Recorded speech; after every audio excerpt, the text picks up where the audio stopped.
Malam Jumaat di MHI 9 Jun. Inspirasi mengenai Tok Wan yang popular di YouTube. Memasak dalam jumlah yang banyak khusus untuk anak-anak yatim dan mereka yang memerlukan. Dan soal wang memberikan anda formula gaji terutama dalam menguruskan kewangan bagi mereka yang baru mula bekerja. Kenapa penting untuk diamalkan? Assalamualaikum dan salam Jumaat. Kami bertemu dalam MHI Malaysia hari ini. Saya Fitri Yahya. Dan saya Hazrina Kasim, pastinya menemani anda di orang kata penghulu segala hari ini. Mudah-mudahan apa saja perancangan anda ataupun yang anda ingin lakukan sepanjang satu hari ini, kami doakan dipermudah hendaknya. Saya terpandang baju Rina ada bunga, itulah bunga tabur ke apa? Saya rasa bunga tabur ni. Bunga tabur. Tapi apa yang nak ditaburkan pada hari Jumaat ini? Hari Jumaat, semulik-muliknya lah kita taburkan sedekah dengan cukup hanya satu senyuman. Ya, sedekah, senyuman. Kalau ada rezeki lebih, kita dapat berbagi, berkongsi rezeki. Dengan tabur kebencian dan perkara yang negatif dapat kita bimbang, akan berpatah balik pada diri kita sendiri. Pada hari Jumaat kami harapkan anda menyusun strategi untuk yang lepas SPM, tahniah untuk yang berjaya, yang sukses. Sampai ada yang macam-macam cerita inspirasi yang terbit daripada kejayaan mereka. Ada yang baca Quran, ada yang betul-betul istiqamah, bukan hanya untuk SPM, tapi untuk masa depan yang lebih gemilang. Sebab untuk hidup, ada yang sedang mencari apa yang sesuai untuk jiwa dan juga sedang berjuang untuk cari rezeki. Baik. Bila rezeki ni, bila sentuh tentang rezeki ini juga, kita nak bawakan satu perkongsian topik yang saya percaya ada dalam kalangan kita yang sudah mula untuk membina masa depan mereka, membina kerjaya mereka. Bagi para graduan, memiliki ataupun mendapat gaji pertama ini satu perkara yang sangat membahagiakan. Tapi tahukah anda bagaimana cara untuk anda menyusun, merancang kewangan sebaik saja terima gaji pertama? Dia nak bayar hutang dulu ke, ataupun nak buat simpanan ke, nak melabur ke. Kadang memang keliru, tapi kita nak dapatkan daripada panduan yang pakar supaya ada garis panduan dan ada petamida untuk rancang kewangan anda. Dan juga nanti nak bincangkan di sebalik isu tentang anak muda ataupun pelajar sekolah, tetapi dah pun terlibat dengan rokok dan rokok elektronik. Alamak. Kita bimbang lepas sekolah memang nampak baik, sebut tak mati, tapi keluarnya mereka terlibat. Dan ini adalah satu yang membimbangkan sebab kita seringkali wawarkan dan dapatkan pelajar yang terbaik, yang akhlak mulia, tapi ini menjadi ancaman ke arah pembinaan tamadun itu. Itu juga akan kita bawakan sekejap sahaja lagi. Tetapi pagi ini apa kata kalau kami kongsikan kepada anda terlebih dahulu keadaan cuaca ataupun ramalan cuaca sehingga jam 10.20 pagi. Okey, di Air Keroh nampaknya, itu dia, orang Air Keroh nampaknya ada hujan pagi ini. Dan di tempat lain, Pulau Terengganu, pagi lepas, Kuala Pilah, Kuala Lumpur, Kuching nampaknya bercahaya baik sehingga jam 10.20 pagi. Dan juga kalau boleh kita kongsikan di Alostar, Kota Baru, Kuantan, Ipoh, Senai dan juga Putrajaya. Alhamdulillah baik-baik saja pagi ini. Mudah untuk anda melakukan perancangan kalau ada sebarang perkara yang nak dilakukan pagi ini. Okey, kita nak kongsikan juga ini kisah yang sangat menarik berkenaan dengan lawatan kerja yang dilakukan oleh Presiden Indonesia, Joko Widodo. Yang diwar-warkan yang mana kita mengetengahkan tentang isu keakraban Malaysia dan Indonesia yang menotahkan pelbagai isu berlarutan selama puluhan tahun. Dan keakraban ini diharapkan dapat menjernihkan situasi dan juga dapat menyelesaikan pelbagai isu yang berlarutan puluhan tahun, kata Datuk Seri Anwar Ibrahim, Perdana Menteri. Dan kalau kita lihat komitmen di antara kedua-dua negara ini, termeterainya beberapa memorandum persefahaman MOU dalam beberapa bidang termasuklah berkaitan sempadan, ekonomi, perdagangan dan juga pelaburan. Jadi kita pun nak tahulah nanti apakah mungkin pembaharuan. Dan sebenarnya saya dilaporkan bahawa nanti kalau kita pergi ke Indonesia contohnya, sebenarnya kita terpaksa tukar wang kan. Sekarang ini kita boleh gunakan aplikasi mobile yang ada untuk bayar terus. Tak payah lagi untuk kita buat tukaran wang secara kertas. Baru boleh beli. Tapi kan ini untuk menggalakkan ekonomi akan diwujudkan sebegitu. Jadi kalau kita lihat sebenarnya lawatan kerja ini bukanlah satu lawatan kerja biasa, tetapi lawatan kerja yang menggambarkan tentang hubungan akrab kedua-dua buah negara ini antara Indonesia dan juga Malaysia. Moga-moga pelbagai isu yang berlaku selama ini berpuluhan tahun lamanya dapat diselesaikan dengan sebaik mungkin. Termasuklah melalui pelaburan langsung asing, pelaburan di sempadan yang dipermudahkan dan pelbagai isu lain sama ada kecil ataupun besar mengikut dengan keperluan adanya hubungan diplomatik yang akrab seperti ini Malaysia dan Indonesia. Baik, itu tentang hubungan akrab yang berlakulah dan kita mengharapkan agar ianya berpanjangan dan memberi manfaat kepada kedua-dua buah negara. Saya dah lupa zaman kita kecil dulu. Lagu apa tu? Nak nyanyi tak sedap kan? Malaysia Indonesia nanti kita cari lagu, ada penyanyi kat sini. Okey, lepas ni kita banyak lagi dah kongsikan, tapi kita nak mulakan Jumaat ini dengan berita yang mencorakkan inspirasi untuk anda renungkan. memerlukan. Ini kisah seorang, saya kira boleh kita gambarkan dalam usia warga emasnya 64 tahun, masih lagi bersemangat untuk memberi rezeki, berkongsi rezeki dengan anak-anak yatim dan juga kawasan penduduk di kawasan setempatnya. Ya, di Kampung Melayu Subang ada cerita untuk anda renungkan bersama saya. Saksikan. Silakan. Assalamualaikum. Waalaikumsalam. Sama-sama. Dalam rezeki kita, pasti ada rezeki orang lain. Itulah rona dalam kehidupan. Kata-kata ini mencerminkan kepribadian terhadap seorang figura yang tidak jemu berkongsi rezeki kepada golongan yang lebih memerlukan. Sama. Kasih tuan. Sama-sama. Kampung Melayu Subang Shah Alam. Susuk tubuh lebih setengah abad ini, Gigih bangkit menyediakan ramuan seperti bawang merah, cili kisar dan banyak lagi untuk hidangan setiap minggu. Muhammad Zaki Arifin atau lebih mesra disapa Tok Wan, 64 tahun, cukup pakar memasak hidangan yang menyelerakan dalam jumlah yang besar. Dari usia muda, dia mempelajari pelbagai jenis masakan dan kemahirannya itu dimanfaatkan sebaiknya untuk diberikan kepada mereka yang lebih memerlukan. Ada satu YouTube daripada India. Ada satu grandpa tu dia masak banyak-banyak juga. Terfikirlah Tok Wan, kenapa kita tak boleh buat untuk bagi infak kepada orang-orang yang memerlukan makanan. Jadi Tok Wan pun sejak dari itu Tok Wan mulalah memasak. Arizah Pasri, 59 tahun, seorang isteri yang turut sama membangun usaha ini. Umpama sayap di sisi suami, sering membantu Tok Wan menyediakan ramuan masakan bagi menjimatkan masa. Sedia bahan tu sama dengan menantu biasanya. Tolong potong-potong, tolong siapkan bahan, siapkan masak apa nak try kalau banyak sangat Acik tolong masak nasi ke apa macam tu je lah sikit-sikit. Acik memang menggalakkan sangat kita bagi bantuan sama-sama, kita tolong sebab kita tengok ramai yang ramai yang memerlukan dan kita pun adalah sikit-sikit rezeki kita apa orang kata berkongsi rezeki. Macam itulah lebih kurang. Nama Tok Wan diangkat di media sosial tatkala anaknya sendiri tegar mencipta kandungan yang menarik buat tatapan penonton. Muhammad Luqman Hakim Muhammad Zaki, 31 tahun, memanfaatkan kebolehan mengurus akaun YouTube rasmi yang diberi nama Tok Wan Kami. Sehingga kini akaun rasmi itu mempunyai lebih 338,000 pengikut. Idea ini tercetus ketika Perintah Kawalan Pergerakan PKP. Start masa PKP lah. PKP tu kan ramai yang susah juga kan. Banyak yang orang kena buang kerja apa semua tu. Terlintas jugalah mana-mana yang susah tu kami bagi jugalah kot. Selama ni yang dah pernah bagi sumbangan ni dekat golongan anak yatim, asnaf, budak-budak tahfiz, pondok, orang-orang tua, orang-orang OKU. Setiap minggu, Tok Wan berkelapangan membelanjakan RM400 untuk membeli bahan keperluan memasak. Tidak sedikit mengadu lelah, wang ringgit bukan ukuran, asalkan niatnya untuk berbakti tercapai. Belanjaan bergantung pada jenis makanan yang kita masak lah. Kalau ikan ke ketam ke tu kita kena kos tinggi sikit lah. InsyaAllah lah. Dengan bantuan daripada pengifak kita boleh kongsi. 2 jam membanting tulang, juadah tradisi kari daging berjaya disiapkan.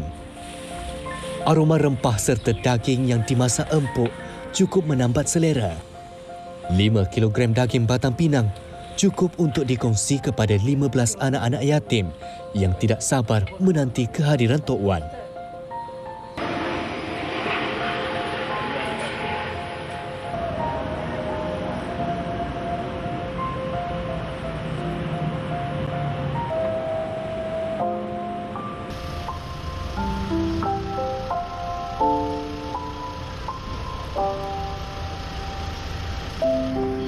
Senyum terukir, kegembiraan terpancar di wajah anak-anak ini yang tidak sabar menjamu air tangan Tok Wan.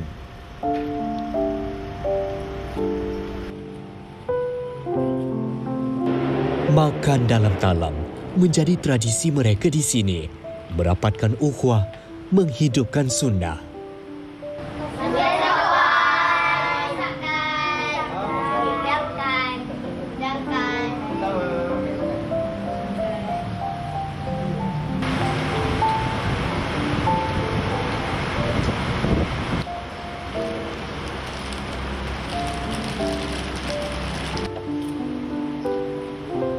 Abang nak tanya ni, makanan yang Tok Wan bagi sedap tak?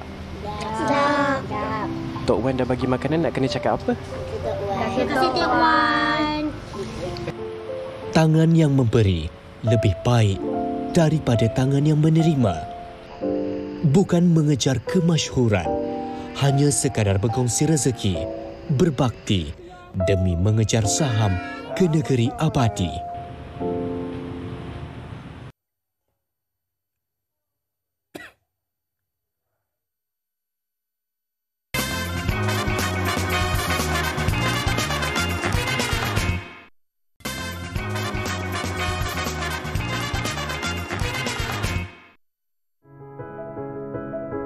Bagi sesetengah orang, duit adalah antara motivasi dan kebahagiaan dalam hidup, terutama jika baru mula bekerja dan dapat menikmati gaji hasil titik peluh sendiri setelah bertungkus lumus. Dengan pendapatan yang diperolehi, keperluan atau kehendak dapat dipenuhi, tetapi bergantung kepada keupayaan diri sendiri.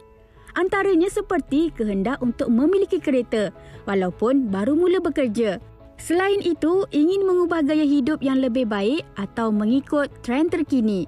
Tetapi, sejauh manakah orang muda tahu, nilai duit gaji itu satu tanggungjawab yang perlu diurus dengan baik. Bukan setakat hanya suka-suka berjoli, tetapi komitmen bulanan tidak ambil peduli. Termasuklah simpanan untuk jangka masa pendek dan panjang. Sejauh manakah anak muda yang baru belajar pegang wang tahu cara menguruskannya? Berdasarkan rekod kajian Jabatan Insolvensi Malaysia MDI menunjukkan jumlah kes kebangkrapan bagi tahun 2018 hingga Disember lalu adalah 49,133, manakala kes terkumpul sehingga tempoh sama adalah 269,654 kes. Manakala individu berusia antara 35 hingga 44 tahun paling tinggi diisytiharkan bankrupt dengan jumlah kes sebanyak 18,454. Bagi umur 25 hingga 34 tahun pula adalah sebanyak 10,302 kes.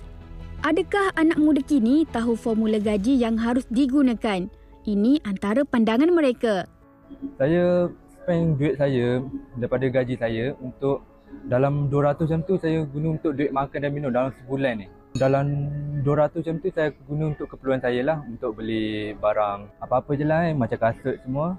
Lepas tu selebihnya saya akan simpan untuk saya nak sambung study. Contoh macam nak beli laptop ke, tab ke. Selalunya bila dah dapat gaji tu kan, memang akan bahagikan lah. Separuh untuk saya belanja dan separuh lagi untuk saya simpan. Dan ada jugalah dalam beberapa rata tu kita kasih family lah macam tu. Selalunya macam bila kerja kan hari-hari nak habiskan duit dekat makanan ke apa kan. Kadang-kadang macam kita kena bajet lah. Tak makan ke apa, kerja semakan kat rumah je ataupun bawa bekal. So dapat jimat jugalah daripada situ. So far lah, saya 50% memang saya letak dekat komitmen dulu. Lepas tu 30% untuk macam benda-benda yang saya nak lah. And then 20% masuk savings. Masa awal-awal saya dulu, saya memulai kerja dulu, to be honest tak banyak pun saving, almost tak ada pun, sebab time tu je lah baru starting kan, gaji time tu masih kecil apa semua, baru merasa duit kan, dah tu belanja habis lah. Lepas tu dah lepas tahun 2 kerja tu, orang kata dah ada, baru rasa tanggungjawab tu, time tu baru start saving. Selalu saya akan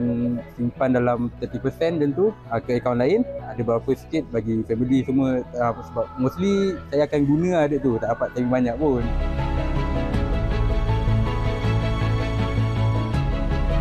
Saya tengok daripada orang lain. Kadang-kadang saya tengok kat TikTok, media sosial semua macam IG. Dia akan bagi tips nak simpan duit semua. Lepas tu saya tengok abang saya, cara dia spend duit, macam mana kakak saya spend duit. Daripada ayah saya saja, dia suruh saya simpan macam ni, simpan macam tu. Daripada bapak saya, daripada abang saya. Sebab dia orang memang akan uruskan macam down to dalam Excel, semua benda tu lah. So, saya memang ikut dia orang. First of all, daripada pengalaman diri lah, sebab pernah ada satu kejadian tu saya emergency tak ada duit, tak ada emergency funding. So daripada situ saya start belajar, saya kena saving lah. Dan selalu scroll TikTok ke apa ke, orang banyak cakap pasal financial kan. Dan tu datanglah kesedaran diri nak saving. Kebanyakannya belajar daripada pengalaman bagi menguruskan wang. Persoalannya, adakah kita perlu ada formula gaji bagi memastikan pengurusan kewangannya lebih efisien, terutama bagi mereka yang baru mula bekerja? Bagaimanakah harus disiplin dengan gaji yang diterima? Baik, itu pandangan orang muda bagaimana cara mereka menguruskan kewangan sebaik saja menerima gaji bulanan. Kalau kita bercerita tentang soal graduan muda ini, kebanyakan daripada mereka mungkin tahu cara bagaimana untuk menguruskan atau merancang kewangan. Ada formula-formula tertentu yang digunakan untuk memastikan ada simpanannya, ada perbelanjaannya, ada untuk membayar komitmen ataupun hutang dan ada juga wang untuk pelaburan. Tetapi adakah anda dalam kalangan graduan yang sebenarnya tidak ada sebarang formula, hanya membelanjakan wang mengikut sesuka hati? Apa yang kita risaukan, takut nanti tidak ada simpanan dan membebankan diri sendiri. Jangan risau, hari ini di Soal Wang kami nak bawakan perkongsian yang bermanfaat untuk anda. Ketahui cara atau formula terbaik bagaimana untuk menguruskan gaji anda. Apatah lagi yang pertama kali bekerja. Seronok kan dapat wang? Seronok jugalah untuk kita menyimpan. Untuk bercerita lebih lanjut, ini dia saya nak perkenalkan tetamu istimewa kita pada hari ini, Cik Afian Mat Rawi, merupakan perunding kewangan kita. Terima kasih bersama kami pagi-pagi ini. Pagi Jumaat kita nak cerita satu ilmu yang bermanfaat pagi ini berkenaan dengan formula gaji untuk mereka yang mula bekerja. Baik. Pengalaman saya percaya Cik Afian ada pengalaman. Saya juga punya pengalaman sendiri. Waktu dulu mungkin kita tidak ada sebarang formula tertentu. Kita berdasarkan kepada apa yang perlu kita utamakan. Tetapi kalau kita dengar pandangan orang muda tadi, boleh digambarkan sebagai satu yang cukup mengagumkanlah. Ada yang ibu bapa mereka ajar untuk menggunakan Excel untuk menyusun gaji mengikut formula 30%, 30%, 20%, 10%. Sangat-sangat membanggakan.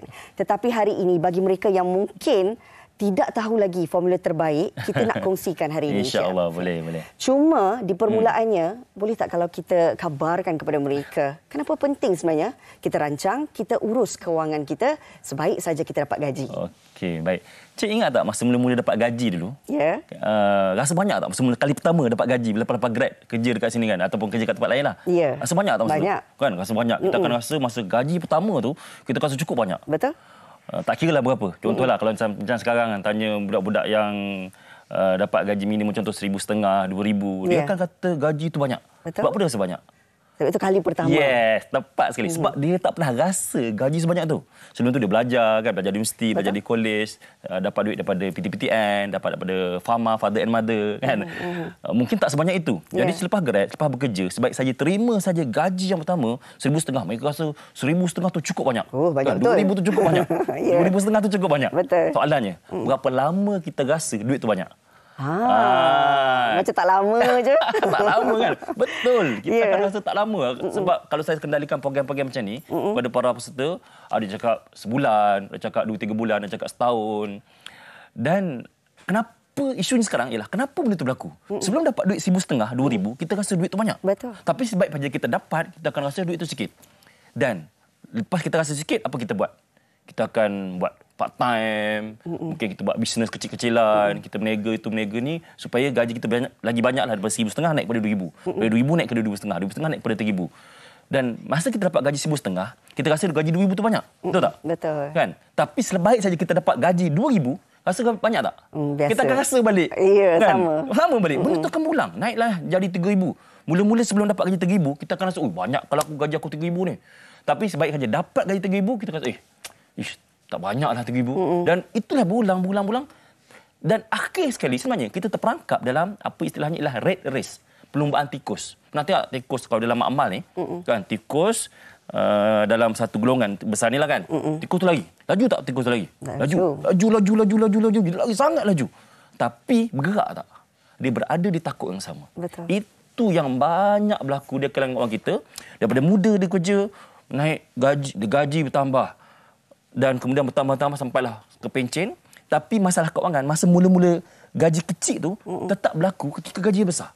Masa gaji kecil, duit tak cukup hujung bulan, tak cukup duit nak saving, tak boleh nak ambil takaful, tak mampu nak menyimpan. Masa gaji RM2,000 pun sama juga. Masa gaji RM3,000, RM4,000 pun sama juga.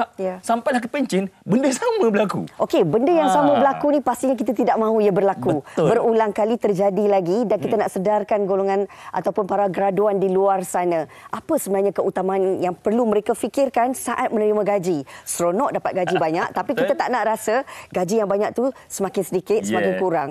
Apakah keutamaan yang perlu mereka fokuskan?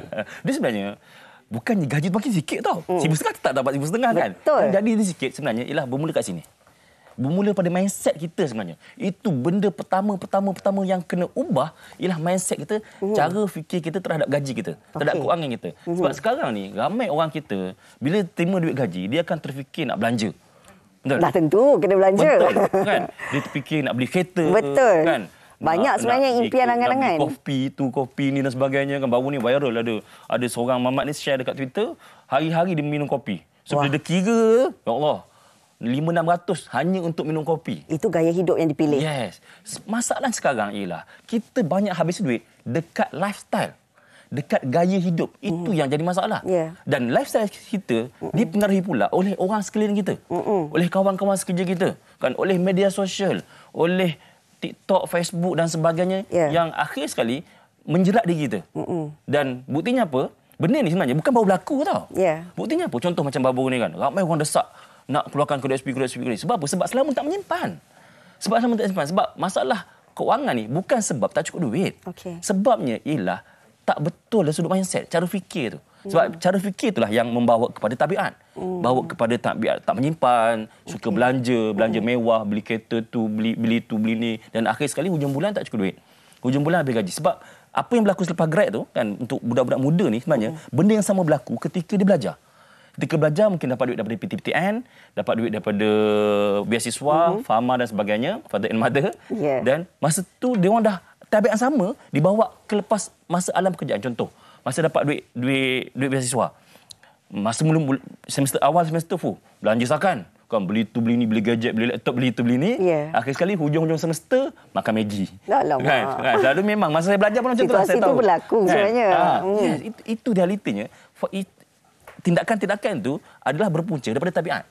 Dan tabiat itu asalnya ialah daripada cara fikir. Macam tadi ada awal-awal ada dalam VT tadi kan, ada seorang anak muda perempuan tu, dia kata dia dah susun keuangan. Saya terkejut juga kan, macam impress lah budak muda ni. Dia kata dah 40% untuk ni, 20% untuk ni. Rupanya dia dalam VT yang kedua dia bagi tahu mak ayah dia yang didik. Nampak tak? Betapa pentingnya cara fikir tadi bermula apabila ada didikan yang betul oleh parent, oleh ibu bapa.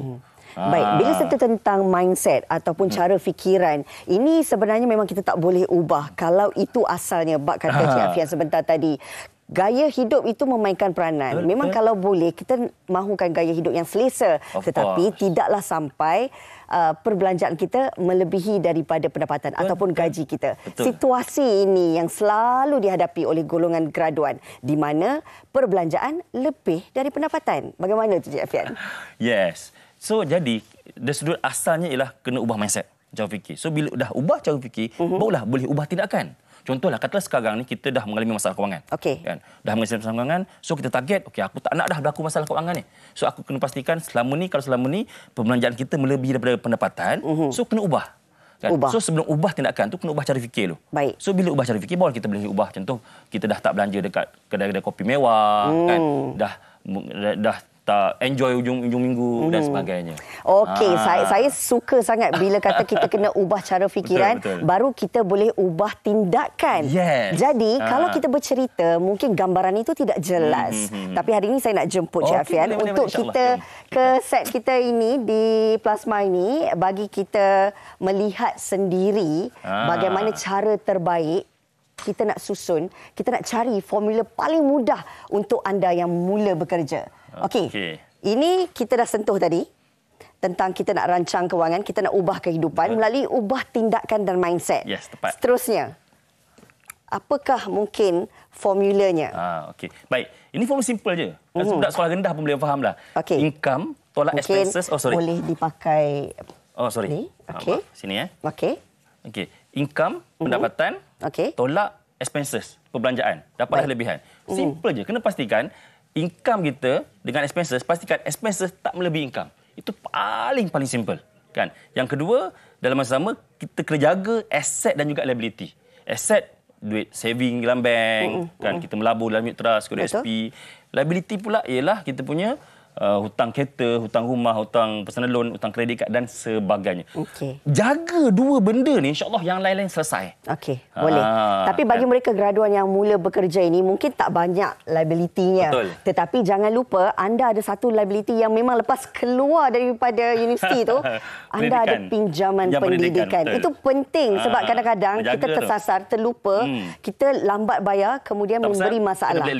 Alamak, sedih dengar. Saya pun pernah kena. Ya, ini pengalaman lah kan. Kita nak cerita untuk adik-adik kita di yang sedang menonton ketika ini cara terbaik sebenarnya. Okey, teruskan Cik Afian. Ini dia formula yang sepatutnya daripada awal-awal kita bekerja kita dah gunakan formula ni. Baik. Ini ialah duit gaji kita sorry. Betul duit gaji. Okey. Tekan pen tu. Baik. Okey. Baik. Inilah duit gaji kita. Okey. Duit gaji kita 100%. Baik. Okay. Daripada 100% duit gaji ni, kita pastikan untuk bayaran hutang jangan lebih 30%. Hutang? Hutang. Mana kata bayar hutang kereta, hutang personal loan, hutang kredit kad. Maknanya tak berhutang lagi bagus. Yang terbaik tak berhutang.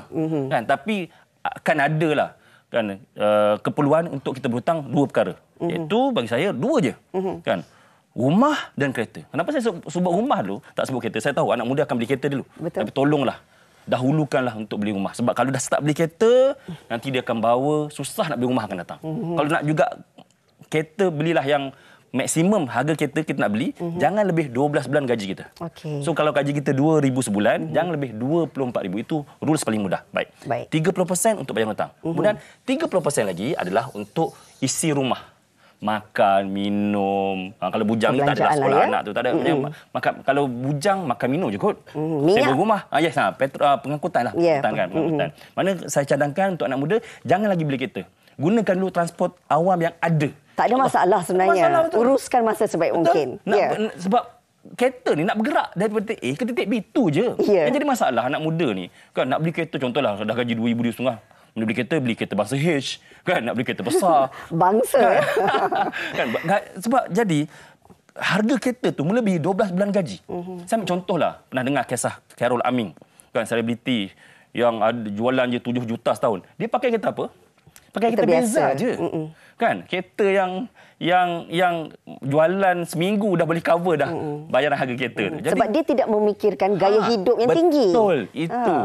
Itu yang patut dicontohi sebenarnya. Dan sebaiknya kita kena ada lebihan surplus 30%. Kalau 30% ni macam sukarlah untuk dicapai. Kadang-kadang mereka memikirkan sebab dah ada komitmen. Apatah lagi bekerja di bandar yang besar.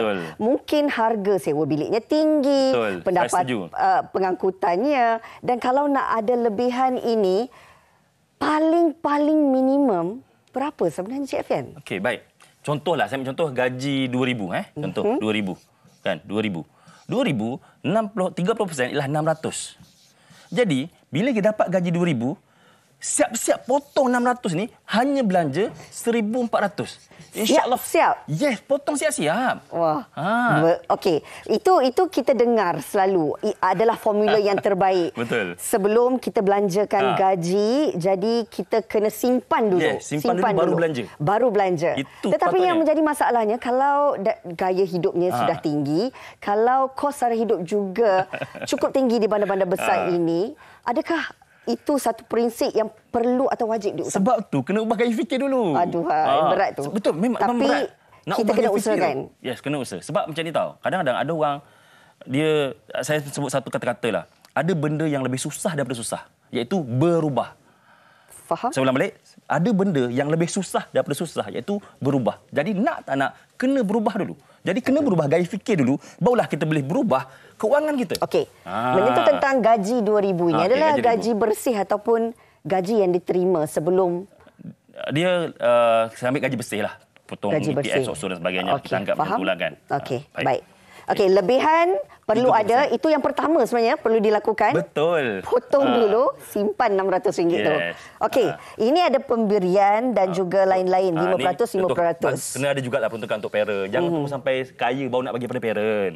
Maknanya awal-awal bekerja tu. Berkat Yes, berkat sangat-sangat kan. Dan kemudian ni lain-lain saya sebut ni extra untuk cover expenses dan juga untuk repayment hutang ni. Kecemasan kita letak di bahagian mana? Kecemasan dalam dalam lebihan ni ada 3 perkara. Simpanan, perlindungan dan pelaburan.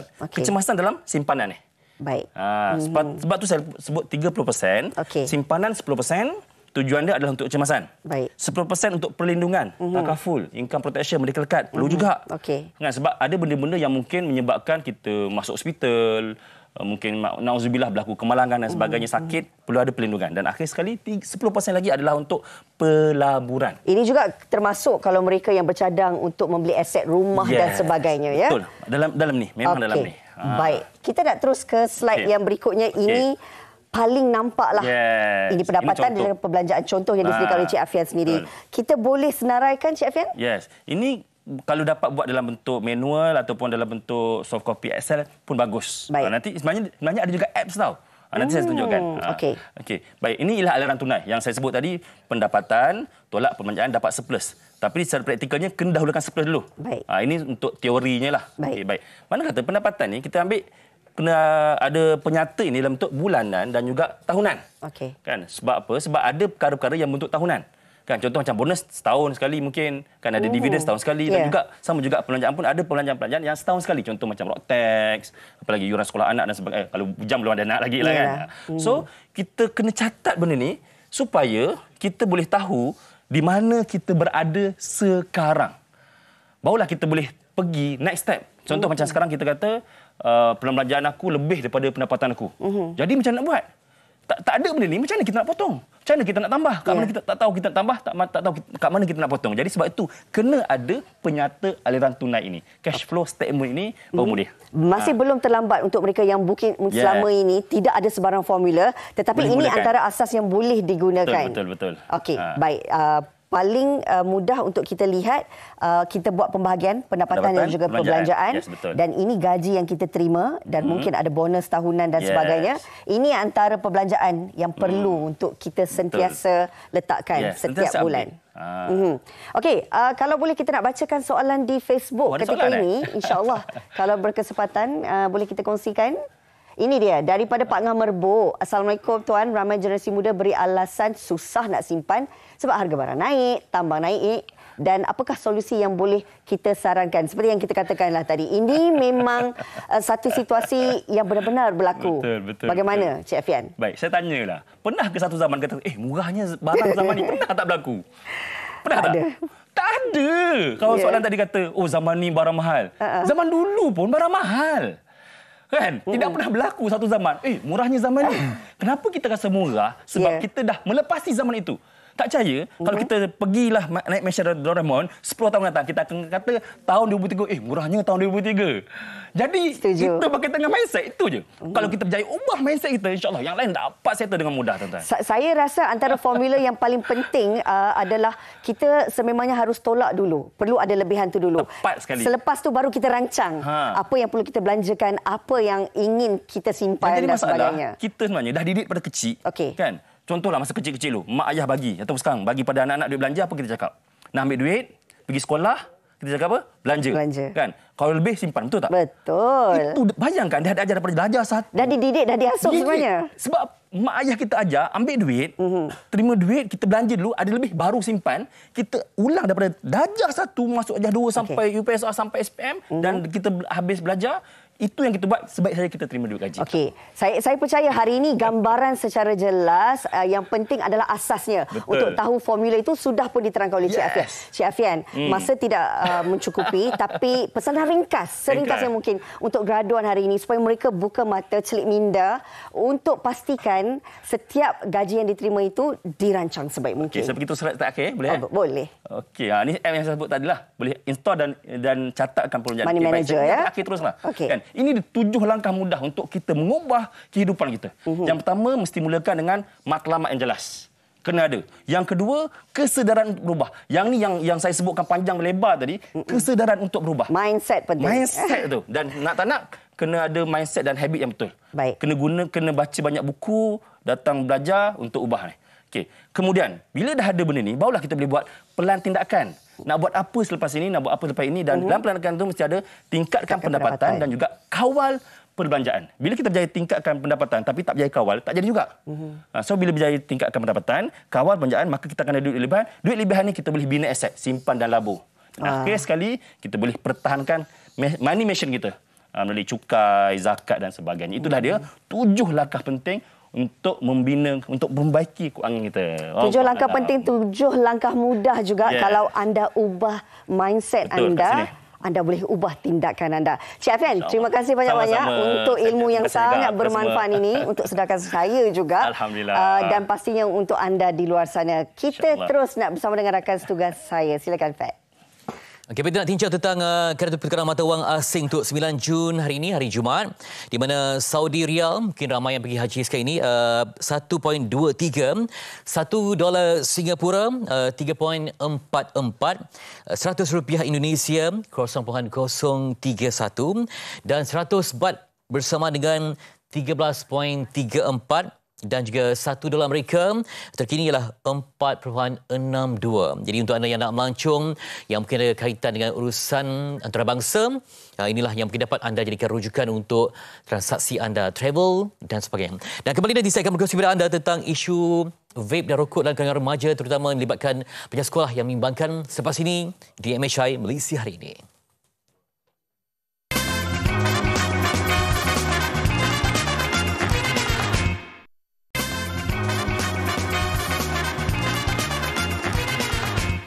Hari Jumaat yang tenang, kita nak berikan satu inspirasi dan juga usaha yang murni digerakkan tentang generasi penamat rokok. Dan saya nak bersama dengan Cik Muhammad Rashdan Abdul Rashid, Pengerusi Pertubuhan Ibu Bapa Mencegah Rokok dan Vape Kuala Lumpur. Terima kasih banyak sama kita hari ini. Sama-sama, terima kasih. Okay, baik, wakil PIBG ya. Kita lihat isu ini sangat serius sebab kita nak bina wawasan generasi yang berkualiti. Tapi ancamannya lah rokok dan juga rokok elektronik ini. Jadi macam mana melihat situasi sekarang ini yang perlu diketahui oleh ibu bapa yang mungkin terlepas pandang tentang apa yang berlaku? Silakan tuan. Baik, pertamanya kita mengucapkan terima kasih kepada MHI kerana menjemput kami untuk bercakap bagi pihak ibu bapa di luar sana. Jadi isu ini adalah satu isu yang sangat kritikal, boleh katakan, apabila trend, kita panggil trend, pelajar-pelajar bukan saja dari sekolah menengah, malah sekolah rendah juga hadapi masalah yang sangat kritikal apabila harga vape sekarang ini kita nampak lebih murah berbanding daripada harga rokok konvensional. Jadi ini adalah antara cabaran ibu bapa khususnya di luar sana dalam nak membendung masalah rokok elektronik, vape dan juga rokok konvensional lah. Ya, kita juga bimbang sebab mereka ni bergaul ya. Ibu bapa mungkin tak tengok di rumah tidak ada, tapi bila keluar ada pergaulan yang menjurus ke arah itu. Baik, kalau kita bicara tentang rokok dan juga masalah remaja ini, kita lihat apakah rang undang-undang yang diwujudkan mampu menjadi satu lagi tukul ya untuk membawa mereka ni ke depan dan untuk membasmi jalan yang tidak sihat ini. Baik, Kementerian Kesihatan Malaysia bertungkus lumus bukannya baru bertahun dua, tapi dah bertahun-tahun memperjuangkan yang mana apa yang dicadangkan adalah kepada wujudnya rang undang-undang RUU Kawalan Produk Merokok yang mana kita lihat boleh membantu untuk menyelesaikan masalah generasi penamat rokok inilah, yang boleh kita katakan dapat mengurangkan dan mengatasi masalah-masalah rokok ini terutamanya di kalangan kanak-kanak. Jadi rang undang-undang RUU Kawalan Produk Merokok ini juga dilihat mampu melindungi kanak-kanak dan remaja daripada terdedah daripada pemasaran dan promosi produk merokok. Jika sasaran pengurangan perokok di Malaysia sebanyak 5% dapat dicapai menjelang 2040, saya rasa kita akan ada generasi yang lebih dinamik, yang lebih sejahtera ataupun sekarang ini sinonim dengan madani lah. Baik, kalau melihat kepada ibu bapa yang perlu berada bersama dengan remaja, ya, kadang-kadang terjemahan ini sangat muda usia mereka. Jadi macam mana rumah itu sendiri, ibu bapa adalah satu faktor yang sangat penting sebab rumah ini adalah madrasah pertama murid. Di situ mereka dapat berinteraksi, sumber segala macam-macam. Di mana ibu bapa harus kehadapan juga dalam membantu perkara ini. Baik, kita ambil pendekatan daripada Pelan Pembangunan Pendidikan Malaysia 2013-2025 yang mana pelibatan ibu bapa, komuniti dan sektor swasta perlu digerakkan secara holistik. Yang mana kita nak lihat ibu bapa memainkan peranan bukan sahaja meletakkan tanggungjawab dalam kita nak mengatasi masalah sosial. Kami assume that this is a very critical kan, boleh menyebabkan kesihatan. Jadi apabila kita sebagai ibu bapa nak pastikan anak kita ni cergas dan cerdas, kita kena hands on. Kita kena terlibat secara langsung. Maknanya kita kena datang ke sekolah, kita kena sentiasa ambil tahu apa yang berlaku dan kita juga boleh mencadangkan program-program yang boleh memberi impak yang besar. Sebagai contoh, kita ambil persatuan kami bekerjasama dengan Persatuan Mencegah Dadah Malaysia. Jadi dengan reputasi pemadam ini memang sangat besar kalau kita ikutkan, even penaungnya ialah yang amat Perdana Menteri sendiri. Jadi kita pastikan apabila aktiviti-aktiviti anak-anak kita di sekolah ini kita pantau bersama. Jadi bila kita lihat di sekolah, kita letak tanggungjawab itu kepada pentadbir. PKM, cikgu disiplin, dan mereka tidak boleh mengawal sepenuhnya anak-anak kita. Jadi kita sebagai ibu bapa ni perlulah memastikan yang kita ni knowledgeable about kita panggil tu gejala-gejala masalah yang dah datang daripada rokok konvensional dan juga rokok elektronik ini. Dan kita lihat ada peningkatan daripada 98% 2017 kepada 14.9% kepada 2022. Peningkatan yang serius saya kira, sangat kritikal. Dan juga macam mana pelaksanaan generasi penamat rokok ini sangat-sangat penting dan perlu disokong oleh semua pihak. Baik, seperti saya kata tadi, selama ini kita meletakkan tanggungjawab ini kepada Kementerian Kesihatan Malaysia semata-mata dan juga dengan KPM sebagai another stakeholder ataupun pemengantaruh. Jadi kita ni sekarang ni menghadapi satu kita panggil double burden ataupun masalah rokok yang berlipat ganda lah masalahnya. Jadi dari tahun zaman saya sekolah dahulu, rokok konvensional adalah sebagai satu masalah utama kepada ibu bapa, kepada pihak sekolah dan sebagainya.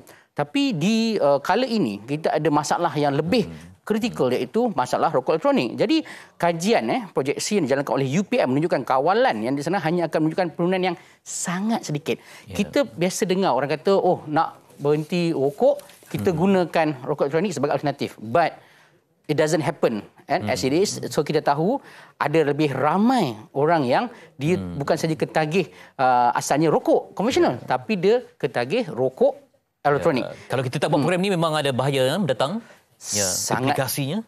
Implikasinya kita lihat baru-baru ini kita dikejutkan dengan viral apabila seorang kanak-kanak seawal umur 2 tahun yang mana beliau tersedut rokok vape dan keracunan nikotin. Jadi benda-benda inilah yang mana ibu bapa kita kena ke depan untuk kita memastikan yang mereka ini celik mengenai kesihatan persekitaran ataupun kesihatan kendiri ini, supaya anak-anak mereka yang berada di umur 13 ke 15, ini umur yang sangat-sangat kita kata tu terdedah dengan pergaulan dan sebagainya. Jadi kita nak pastikan generasi penamat rokok ini boleh menjadi sebagai satu platform yang mana semua pihak tidak kira kementerian, pihak swasta, NGO, NGI bergabung peranan. Pertama untuk jayakan program generasi penamat rokok demi kestabilan negara, demi melahirkan umat yang berkualiti pada masa depan. Terima kasih untuk Cik Ahmad Rashdan Rashid, Pengerusi Pertubuhan Ibu Bapa Mencegah Rokok dan Vape Kuala Lumpur, untuk sebuah program yang konsisten dan perlu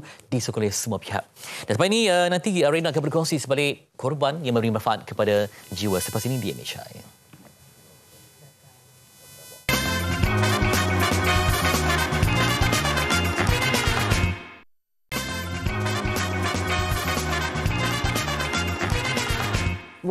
Bulan Zulkaidah bakal berakhir dan kita bakal melangkah ke bulan Zulhijjah, di mana kita akan meraihkan Hari Raya Aidil Adha dan juga menjalani ibadah kurban. Ini dia istimewa, kita nak berkongsi cerita berkenaan dengan ibadah ataupun program Kembara Korban 1001 Asnaf. Bersama dengan kita hari ini Datuk Surveyor Haji Rusli Atan, pengasas dan pengerusi OYB.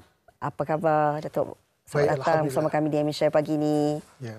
Okey, pertama sekali mungkin Datuk boleh kongsikan terlebih dahulu berkenaan dengan program Kembara Korban 1001 Asnaf hari ini.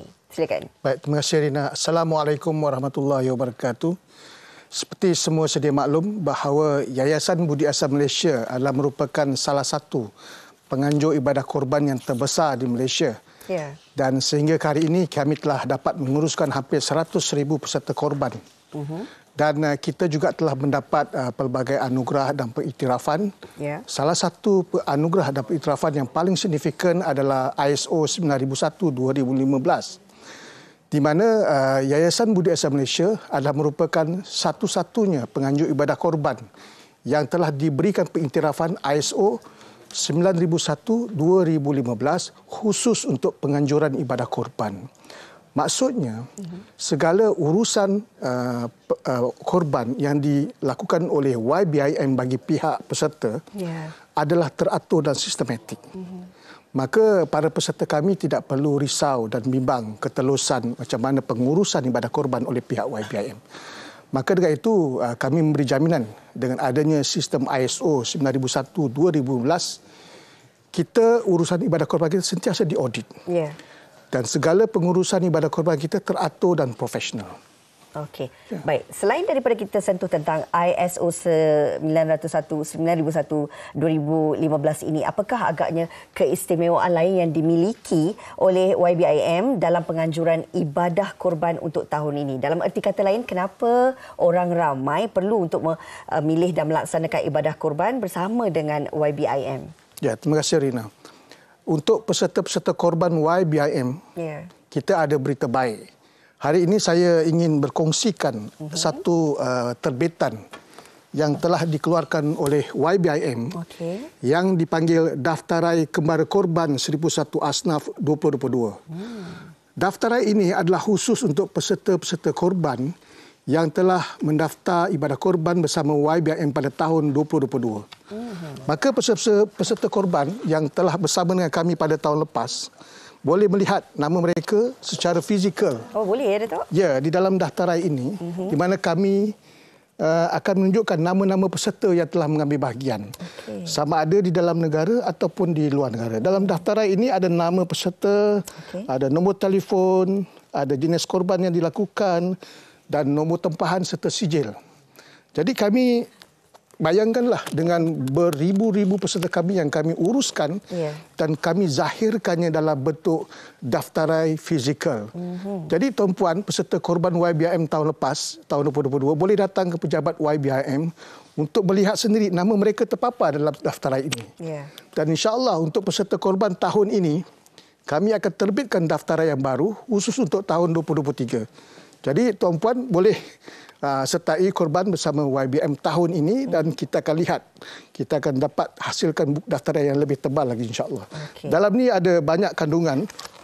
Senarai nama peserta termasuk juga kita punya gambar, galeri semua lengkap dengan urusan ibadah korban serta tim pasukan yang terlibat dalam pengurusan korban tahun 2022. Inilah dia hasil yang kita terjemahkan untuk membuktikan bahawa penganjuran ibadah korban oleh YBIM adalah telus dan teratur, insya-Allah. Boleh dianggap sebagai satu daftaran yang pertama di dunia? Ya, yang pertama di dunia. Yang kali pertama kami hasilkan hasil daripada kerja keras kami, insya-Allah. Datuk, kabarnya ada lagi keistimewaan yang boleh menarik ramai dalam kalangan penonton hari ini untuk melaksanakan ibadah korban dengan YBIM ini, iaitu berkenaan dengan memenangi pakej umrah. Betul ke? Ya, untuk makluman Rina dan para penonton semua, YBIM telah menganjurkan ibadah korban sejak beberapa tahun dan kami telah mendapat sambutan dan sokongan dari orang ramai amat baik sekali. Untuk tahun ini pada 2023, YBIM ingin menghadiahkan pakej umrah percuma kepada peserta-peserta korban YBIM untuk tahun ini yang bertuah. Dan setakat hari ini kami telah mengundi memilih 10 peserta bertuah dan mereka telah menerima surat pengesahan bahawa mereka telah berjaya dipilih untuk mengerjakan umrah bersama YBIM pada hujung tahun ini selama 12 hari. ya, yang akan dibawakan oleh Ustaz Samsul Debat, iaitu duta kami dan juga seorang penceramah motivasi terkenal. Jadi Ustaz ini akan bawa peserta kita. Untuk tahun ini kita ada lagi seramai 10 peserta bertuah. Untuk bulan 6 sebelum 29 hari bulan Jun, kami akan membuat cabutan lagi sebanyak 10 cabutan. Jadi saya menyeru pada orang ramai yang masih belum mendaftar ibadah korban, boleh mendaftar dengan YBIM sehingga ke 29 hari bulan Jun. Kerana sistem kami begitu cekap, sehingga hari terakhir kami masih boleh mengambil pendaftaran. Bagaimana caranya, Datuk? Jadi senang saja, hubungi nombor telefon yang tertera di skrin dan pegawai kami sentiasa menunggu 24 jam. Di samping itu, bolehlah imbas QR code yang terpapar di skrin, ya, dan tuan-puan akan dibawa ke satu landing page yang komplit, mudah dan teratur. InsyaAllah. Baik, selain daripada nombor telefon yang tertera, anda juga boleh ke website www.ybim.org.my. Mudah-mudahan segala urusan ibadah korban anda tahun ini dapat dipermudah. Terima kasih banyak-banyak kita nak ucapkan kepada Datuk Surveyor Rosli Attan, pengasas dan pengurusi YBIM. Terus bersama rakan suka saya, Fetri, silakan. Baik, di penghujung siaran kami nak berkongsi juga sedikit paparan di akhbar. Antara lain, kita juga nak lihat bagaimana kegemilangan SPM yang dicatatkan. Contohnya macam di Metro, jerih terbalas.